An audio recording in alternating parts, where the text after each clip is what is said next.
Hello दोस्तों, स्वागत है आपका हमारे यूट्यूब चैनल में। और ये वीडियो थोड़ा सा बीच में कट गया था जिसकी वजह से प्रॉब्लम हो सकती है, लेकिन हम उसके आगे से हम आपको पढ़ाना स्टार्ट करते हैं। ठीक है दोस्त, जैसे हम दोनों ही वीडियो अपलोड कर देंगे। कल से ऐसा नहीं होगा, लेकिन बस थोड़ा मैनेज कर लीजिए, थोड़ा प्रॉब्लम है। ठीक है, तो क्या कहा गया कि इनके मॉलिक्यूल जब पास पास थे तो इनके बीच की दूरी क्या थी दोस्त? कम थी। और जब दूरी कम थी तो कहा क्या गया कि इनके बीच एक जो दूरी कम है, यानी अणुओं के बीच की दूरी को कहा क्या कहा? अंतरा आणविक दूरी। अंतरा आणविक दूरी कम होने की वजह से इनके बीच में एक बल काम करता है जिसे बोलते हैं अंतरा आणविक बल। तो कहा जा सकता है कि जिन जिन पदार्थों के बीच की दूरी, अणुओं के बीच की दूरी कम होगी, उनके बीच दूरी कम होने की वजह से उनके बीच एक फोर्स काम करेगा जिसे बोलेंगे अंतरा आणविक फोर्स। नहीं, वो फोर्स क्या होगा? बहुत मजबूत होगा। क्यों? क्योंकि उनके अणु क्या थे दोस्त? आपस में बहुत पास पास में थे।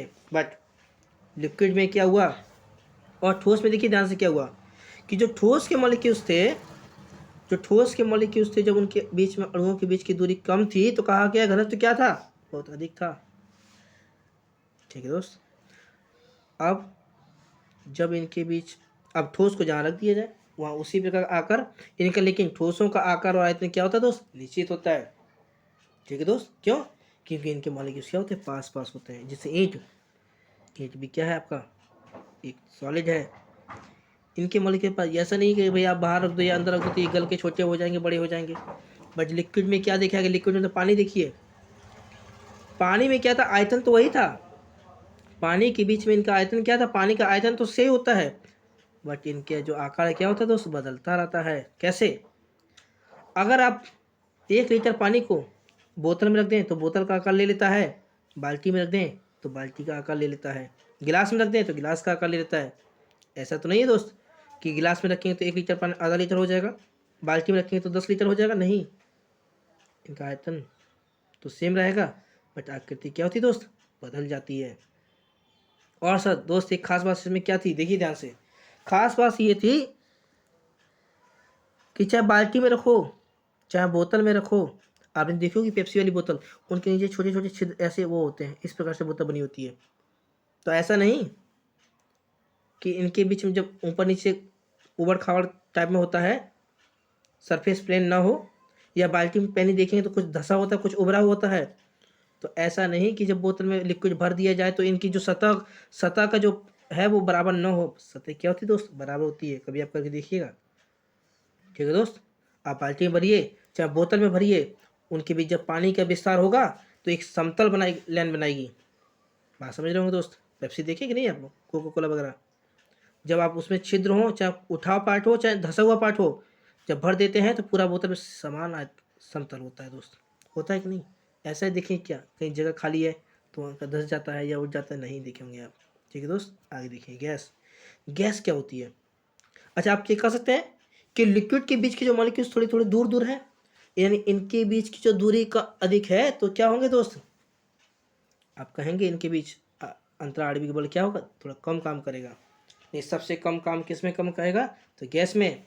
गैस के मॉलिक्यूल्स बहुत दूर दूर होते हैं दोस्त, और गैस के मॉलिक्यूल्स बहुत दूर दूर होने के कारण इनकी बीच के अणुओं के बीच की दूरी बहुत अधिक होती है, और जहाँ अणुओं के बीच की दूरी अधिक होती है वहाँ पे फोर्स क्या होता है? सबसे कम लगता है दोस्त। ठीक है दोस्त, आगे बढ़िए। देखिएगा, ठोस कर में ठोसों के अंतराणी बल क्या होते हैं दोस्त? प्रबल होते हैं, और उनके बीच की दूरी बहुत कम होती है। अभी बताएगा आपको। उसके बाद दोस्त ध्यान दीजिएगा, ये देखिए द्रव के बारे में। द्रव क्या होते हैं? अंतराणविक दूरी ठोस की तुलना में क्या होती है? थोड़ी सी दूरी अधिक होती है। अंतर और इनके बीच में ठोस की अपेक्षा इनमें थोड़ा कमजोर होते हैं। बिल्कुल होते हैं। क्यों?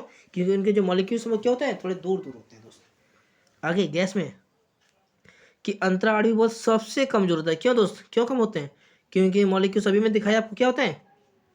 दूर दूर होते हैं। तो कह सकते हैं इनके अंतराणु भी सबसे दूर अधिक होगी।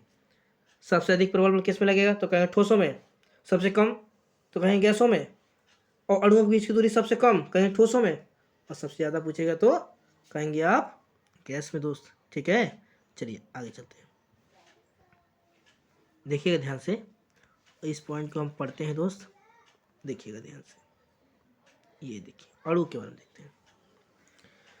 ये सब मान लीजिए पदार्थ है यानी अणु है। तो अभी बताया कि परमाणुओं से मिलके अणु बनते हैं, और अणुओं से मिलके क्या बनते हैं मेरे दोस्त? पदार्थ बनते हैं। अब अणुओं के बीच की दूरी देखिए, अगर अणुओं के बीच की दूरी क्या हो दोस्त, अधिक हो, तो उनमें बल क्या लगता है, बहुत कम लगता है दोस्त, अभी मैंने बताया आपको पॉइंट। ठोस का आकार एवं आकृति क्या होती है दोस्त, आयतन, दोनों निश्चित होते हैं, बट द्रव का आयतन तो निश्चित होता है दोस्त। मैंने बोला कि 1 लीटर रहेगा तो 1 लीटर रहेगा, ऐसा थोड़ी 1.5 लीटर हो जाएगा, बट इनकी आकृति निश्चित नहीं होती। अगर आप गिलास में रखेंगे तो गिलास का आकार ले लेगा, और अगर आप बाल्टी में रखेंगे तो किसका आकार लेगा दोस्त, बाल्टी का आकार ले लेगा, और आप अपने मुंह में रखेंगे तो मुंह का आकार ले लेगा। ठीक है दोस्त, आगे देखिए ध्यान से। गैस का ना तो आयतन निश्चित होगा और ना ही आकृति निश्चित होगी दोस्त, है क्या दोस्त। जैसे CO2 या ऑक्सीजन, इसका आकार आयतन निश्चित होती है क्या दोस्त, कभी नहीं होगा। आप ध्यान दीजिएगा दोस्त, आगे बहुत अच्छा पॉइंट आने वाला है। पॉइंट क्या है, ध्यान दीजिए कि किसी भी पदार्थ को जब हम ऊष्मा देंगे, किसी पदार्थ को जब हम ऊष्मा देंगे तो टेम्परेचर बढ़ेगा। किसी भी पदार्थ को ऊष्मा देने से ऊष्मा का मान अधिक होगा तो टेम्परेचर का मान अधिक होगा, और टेम्परेचर का मान अधिक होगा तो अणुओं की गति ऊर्जा का मान क्या होगा, बढ़ेगा। अरे बोलना भाई, बढ़ेगा ना भाई, बढ़ेगा ना।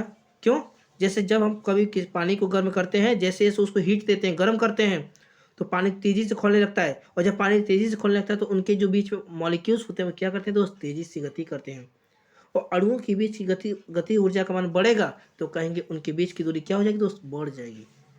और उनके बीच की दूरी जैसे ही बढ़ी तो उनके अंदर एक बल काम करता है, जैसे बोलते हैं अंतरा आणविक बल, वो क्या होगा दोस्त, कम होगा। यानी आपने देखा होगा अपनी मम्मी पापा को या खुद को, जब चाय बनाते हैं दोस्त तो चाय पत्ती डाल देते हैं, डालने के बाद जैसे जैसे हम उसमें हीट का मान बढ़ाते हैं, ऊष्मा का मान बढ़ाते हैं, तो चाय पत्ती भी क्या होती है दोस्त, बुलबुले के रूप में ऊपर उठती है दोस्त, उठते हुए दिखा होगा आपने। तो उनकी बीच क्या, कहीं चाय पत्ती ऊपर कहीं नीचे, उनकी गति ऊर्जा का मान क्या बढ़ता जाता है। जैसे जैसे आप हीट देते जाएंगे, जैसे जैसे आप गर्म करते जाएंगे, और जैसे जैसे वो गर्म होता जाएगा तो अणुओं की गति ऊर्जा का मान क्या होगा दोस्त, बढ़ेगा। आपने देखोगा चाय पत्ती बहुत तेजी से ऊपर नीचे करते हैं, मान लेते वो मॉलिक्यूल्स हमारे दोस्त, तो उनके बीच में एक बल काम करता है, जिसे बोलते हैं अंतराणविक बल, वो बहुत कमजोर हो जाएगा। पूछो क्या है दोस्त, तो कहेंगे दोस्त, कह सकते हैं कि अंतराणविक दूरी क्या होगी दोस्त, बढ़ जाएगी। उनकी जो मॉलिक्यूल्स, चाय पत्ती के जो दाने दाने हैं वो मॉलिक्यूल्स से यानी अणु हैं, वो क्या होंगे, थोड़ा दूर दूर हो जाएंगे, और जैसे उनके बीच की अणुओं के बीच की दूरी बढ़ी तो कहेंगे उनके बीच के जो बल है वो क्या हो दोस्त, कम होगा। होगा ना दोस्त। चलिए आगे देखते हैं, 1 सेकंड दोस्त। देखिए दोस्त, आगे हम लोग पढ़ते हैं प्लाज्मा अवस्था, पदार्थ की चौथी अवस्था यानी अणु। यानी हमें अभी इससे पहले हम बात करते आ रहे हैं अणु यानी मॉलिक्यूल्स, तो मॉलिक्यूल्स को हम कण भी कहते हैं दोस्त, क्या कहते हैं, कण, पार्टिकल्स कहते हैं। यानी प्लाज्मा के जो अणु होते हैं वो अत्यधिक उत्तेजित अवस्था में होते हैं और आयनिक आवरण पर होते हैं, और ये कहाँ पर जाते हैं, गैसीय अवस्था में। और इनके अणुओं में क्या होती है, अत्यधिक ऊर्जा होती है दोस्त, क्या होती है, बहुत ज़्यादा ऊर्जा होती है।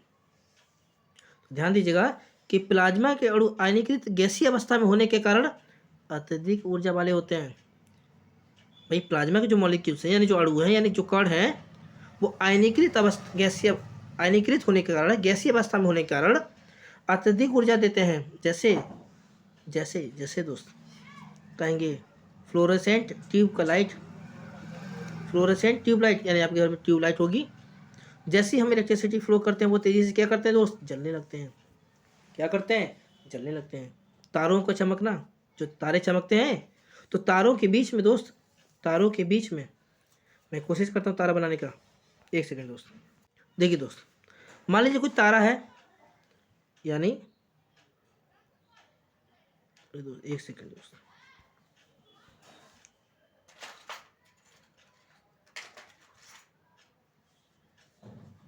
ये वाला तारा है। तो दोस्त तारे जो चमकते हैं वो प्लाज्मा अवस्था के कारण ही चमकते हैं, क्योंकि प्लाज्मा के अंतर्गत आयनीकृत ऊर्जा होती है, तो यही आयनीकृत ऊर्जा उसे रोशनी देने में प्रदान करते हैं। और हमारे गैलेक्सी में अरबों खरबों समथिंग तारे हैं, तो आप समझ सकते हैं कितना तेज चमकेगा। आगे देखिएगा दोस्त, अभी हम सब पढ़ेंगे, आगे और तेज़ी से पढ़ेंगे। ध्यान दीजिएगा, BEC Bose Einstein condensate. BEC नाम दिया किसने सर, तो कहेंगे सत्येंद्र नाथ बोस ने दिया। BEC BC मतलब पदार्थ की एक नई अवस्था प्राप्त होगी। कब?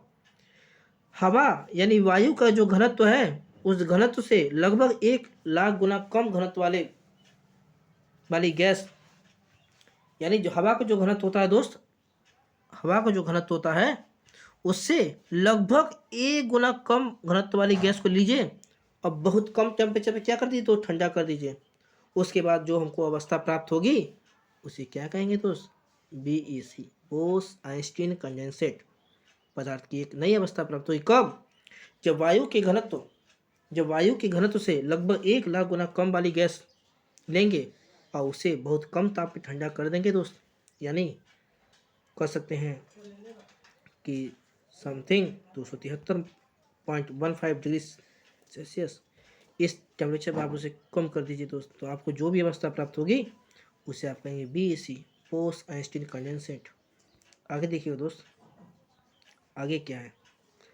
हमने धातुओं के बारे में देखा, अभी पढ़ा ना दोस्त? तो पढ़ा क्या कि रासायनिक वर्गीकरण में शुद्ध पदार्थों को देखा और अशुद्ध पदार्थों को भी देखा। शुद्ध पदार्थों के अंतर्गत तत्वों को देखा और यौगिक को देखा। यौगिक को 2 भागों में बांटा गया, कार्बनिक में और अकार्बनिक में। तत्व जो होते हैं धातु, उपधातु और धातु। एलिमेंट में जो कि हमारी मॉडर्न पीरियड टेबल है उसमें 118 तत्व हैं, जिसमें से 98 तत्वों को हमने नेचुरली देखा है, नेचुरल से प्राप्त हुआ है, प्राकृतिक देन है। बट 20 तत्वों को हमने क्या किया? आर्टिफिशियल तरीके से बनाया दोस्त। उसके बाद देखिएगा, जब हमने अशुद्ध पदार्थों को वर्गीकरण किया तो कहा क्या कि मिश्रण में, किसमें दोस्त? मिश्रण में। तो मिश्रण को भी जो कि हमने समांगी में और विषमांगी में कन्वर्ट कर दिया, और जैसे ही हमने मिश्रण को समांगी और विषमांगी में कन्वर्ट किया, देखिएगा आगे दोस्त क्या है। परमाणु किससे मिलकर बना दोस्त? इलेक्ट्रॉन से, प्रोटॉन से और न्यूट्रॉन से। अभी जो कि हमने पीछे बात की थी, देखा था ना दोस्त। स्वतंत्र अवस्था में नहीं रह सकते परमाणु। क्या है दोस्त? स्वतंत्र अवस्था में नहीं रह सकते, लेकिन रासायनिक अभिक्रिया में क्या करते हैं दोस्त? पार्टिसिपेट जरूर करते हैं, यानी भाग जरूर लेते हैं दोस्त। लेते हैं ना दोस्त? लेते हैं। यानी परमाणु बना किससे? इलेक्ट्रॉन, प्रोटॉन और न्यूट्रॉन से, और स्वतंत्र अवस्था में नहीं रह सकते कौन? परमाणु स्वतंत्र अवस्था में नहीं रह सकते, लेकिन रासायनिक अभिक्रिया में क्या करते हैं दोस्त? भाग लेते हैं। जैसे H क्या है दोस्त? हमारा परमाणु है। ऑक्सीजन क्या है? O माने ऑक्सीजन, P माने फास्फोरस और S माने सल्फर दोस्त। ये हमारे परमाणु हैं, HOPS परमाणु है। नहीं, परमाणु स्वतंत्र अवस्था में नहीं रहते दोस्त, अकेले नहीं रहते। जब भी आपने हाइड्रोजन देखा होगा तो H2 के रूप में देखा होगा, ऑक्सीजन देखा होगा तो O2 के रूप में देखा होगा, और फास्फोरस को देखा होगा तो P4 के रूप में, और सल्फर को देखा होगा तो S8 के रूप में देखा दोस्त। देखा ना? अब H2O2 P4 या S8 ये इनकी क्या कहलाती है दोस्त? परमाणुकता कहलाती है। हाइड्रोजन की परमाणुकता पूछे तो 2 कहेंगे, ऑक्सीजन का 2, फास्फोरस का 4 और सल्फर का 8। अगर पूछा जाए कि बताइए कि सल्फर का परमाणुकता कितना हो, तो कहेंगे 8 होती है दोस्त। क्या कहेंगे दोस्त? 8 होती है। उसके आगे ध्यान दीजिएगा दोस्त कि एक तत्व के समान परमाणु के संयोजन से जो निर्मित होता है उसे क्या कहते हैं दोस्त? अणु कहते हैं। जैसे हाइड्रोजन, ध्यान दीजिएगा दोस्त, जैसे हाइड्रोजन प्लस हाइड्रोजन तो हम कहेंगे H2 मिलेगा दोस्त। कहेंगे ना दोस्त? H2 मिलेगा। तो ये जो है हमारे अणु हैं, और दोस्त ये है हमारे परमाणु। और परमाणुओं से इन दोनों अणुओं को जब हमने आपस में संयोजन किया तो जिसका निर्माण हुआ उसे क्या कहा दोस्त? अणु कहा। क्या कहा दोस्त? अणु कहा। ध्यान दीजिएगा दोस्त आगे। और ये जो 2 नंबर ये एटॉमिसिटी बता रही है, यानी परमाणुकता जो बता रही है, तो कहा जा सकता है कि हाइड्रोजन की परमाणुकता कितना दोस्त? तो कहेंगे 2, यानी 2। ठीक है, आगे देखिएगा दोस्त, आगे देखिएगा, ध्यान दीजिएगा, और ध्यान दीजिएगा कैसे हम इसको और पढ़ेंगे दोस्त। बस थोड़ा सा और टॉपिक पे कल देखेंगे। देखिएगा दोस्त, यहाँ ध्यान दीजिए। यानी क्या? यानी हाइड्रोजन, ऑक्सीजन, फास्फोरस और सल्फर ये दोस्त क्या है हमारे? कहेंगे परमाणु हैं। क्या है दोस्त? परमाणु। और जैसे ही हमने इनका संयोजन किया तो कहेंगे H2 बना। ऑक्सीजन का संयोजन करने पर O2, और फास्फोरस का संयोजन करने पर P4, और सल्फर का संयोजन करने पर S8 बना, यानी S8 बना। और जिसे हमने क्या नाम दिया दोस्त? कहीं अणु नाम दिया। क्या कहा? अणु कहा। और हाइड्रोजन की परमाणुता कितनी होगी, कहेंगे 2 होगी, और ऑक्सीजन की 2 होगी, फास्फोरस की 4 होगी, और सल्फर की 8 होगी। यदि परमाणुता समझे दोस्त, परमाणुओं की संख्या जितनी होगी, अणुओं की संख्या जितनी होगी उसे कहा जाएगा परमाणुता। जैसे H2 है तो 2 क्या है, हाइड्रोजन की परमाणुता हो गई। उसके बाद कुछ कंपाउंड के नाम है दोस्त, जैसे जल H2O, NH3, CH4 और C6H12O6 ग्लूकोज। दोस्त ये क्या है, यौगिक है। यानी कहा जा सकता है कि अणुओं और परमाणु से मिलकर क्या बनता है दोस्त, यौगिक बनता है। क्या बनता है दोस्त, यौगिक बनता है। H2O माने जल होता है, और NH3 माने अमोनिया होता है, CH4 माने मीथेन, और C6H12O6 बराबर ग्लूकोज होता है ना दोस्त, बिल्कुल होता है। ग्रुप डी के एग्जाम में क्वेश्चन पूछा गया, एनडीए के एग्जाम में क्वेश्चन पूछा गया मेरे बेस्ट, क्या पूछा गया कि बताइए ग्लूकोज किस अनुपात में मिला होता है, तो आप कहेंगे कार्बन जो कि 6, हाइड्रोजन 12, ऑक्सीजन 6, तो काटेंगे तो दोस्त बोलिए ना, आएगा ना 1:2:1 आएगा ना दोस्त। तो कहा गया कि ग्लूकोज के जो आप ग्लूकोज किस रूप रेशियो मिला होता है, तो कहेंगे 1:2:1 के रूप में मिला होता है दोस्त। ठीक है दोस्त, आज रहने देते हैं तक, कल इसके आगे हम पढ़ाएंगे आपको। ठीक है दोस्त, बहुत विस्तार से बताएंगे, आप चिंता ना करें। आपको वीडियो मेरा अच्छा लगा हो तो अपने दोस्तों तक शेयर कर दें, चैनल को सब्सक्राइब करें दोस्त, कि जिससे कि हमारा चैनल आगे बढ़े और हम आपको और अच्छे अच्छे वीडियो दे सकें। ठीक है दोस्त, धन्यवाद।